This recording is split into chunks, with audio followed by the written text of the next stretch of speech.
Si je parlais de la réhabilitation de 3000 logements, ou de la construction de 3000 logements, ça parlerait peut-être plus sur un plan qui prévoit qu'on dépasse les 5000 logements dans les toutes prochaines années. Donc oui, c'est quelque chose qui est conséquent. Oui, il nous faudra certainement mettre beaucoup plus d'argent et c'est la raison pour laquelle nous annoncions une tranche supplémentaire de 200 millions d'euros en fonction des besoins, en fonction des capacités à investir des acteurs que nous avons en face de nous. Ce fonds d'aide de 300 millions d'euros, il vise à financer des projets liés au logement locatif social ou intermédiaire à Marseille. C'est finalement la réunion d'investisseurs qui confient des liquidités à la Caisse d'épargne CEPAC pour investir dans de la dette sur des projets exclusivement marseillais. C'est quelque chose d'exceptionnel pour la ville, d'exceptionnel pour ses habitants, d'exceptionnel pour son territoire.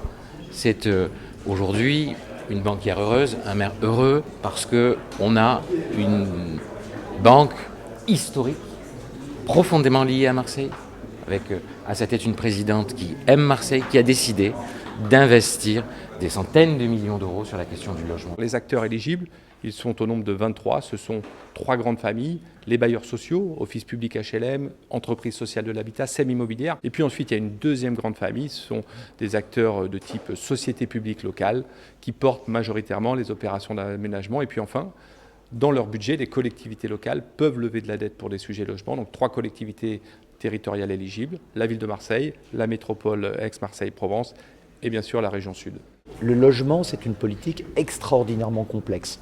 On le mesure bien parce que c'est une série d'outils, d'instruments, de moyens sur lesquels nous devons agir collectivement. Et je crois qu'à Marseille, comme dans n'importe quelle autre ville de France, il faut que cette dynamique collective, nous puissions la nourrir, l'entretenir, la faire vivre. Et je crois que c'est notre ambition de tous nous y atteler.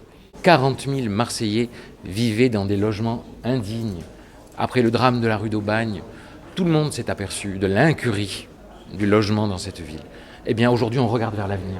Aujourd'hui, on fait venir avec nous des entreprises, on fait venir avec nous une banque coopérative comme la Caisse. La Caisse est moteur dans cette opération-là. Après les états généraux du logement, on s'est dit qu'on ne pouvait pas rester les bras ballants. Ce sont pendant des moments de crise, comme je le disais tout à l'heure, qu'il nous faut innover, qu'il nous faut être présent, qu'il nous faut investir sur l'avenir.